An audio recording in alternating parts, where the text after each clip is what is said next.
मुलाको अचार बनाउन जाँदैछु। So hey everyone, welcome to my short video.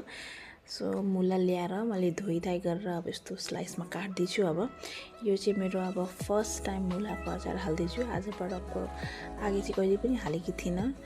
घरमा फोन गरेर भनिदियो भने आमा या फिर भाउजूले हालेर रेडी गरिदिनुहुन्थ्यो र यो चाहिँ अब फर्स्ट टाइमै काट्दैछु।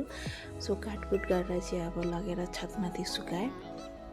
त्यो घाम लाग्छ सिधै एक दिनमै भइहाल्छ भनेर र पछि दियास पनि आएछ मामाले के गर्दैछ भनेर। अनि अब ऊ पनि हेर्ने हेरेँ मैले, म भन्दैछु मुलाको अचार हो भनेर, ऊ पनि हेर्ने हेरेँ के हो भनेर।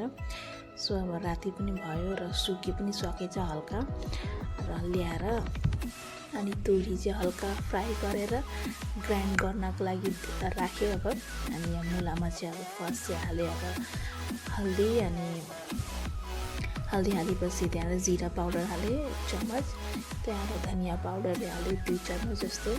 यसै त अब त्यति अन्दाज छैन, फर्स्ट टाइम बनाएको है। अनि त्यसको बाद डालेँ नमक अब टेस्टको अनुसार।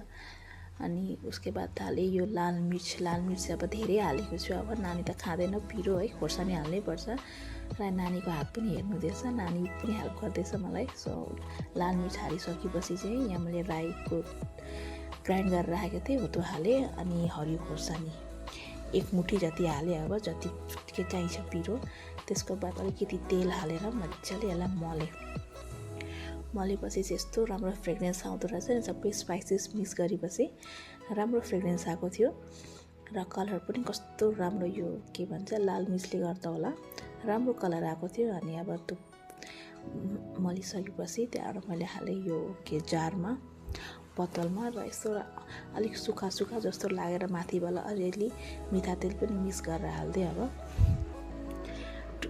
बेसी ड्राई नहोस् भनेर। र मिठा तेल हालिसकेपछि अब मेरो मुलाको अचार पनि अब रेडी भयो। सो तपाईँहरूलाई कस्तो लाग्यो, केही कमी भयो भने भनिदिनु होला। Thank you.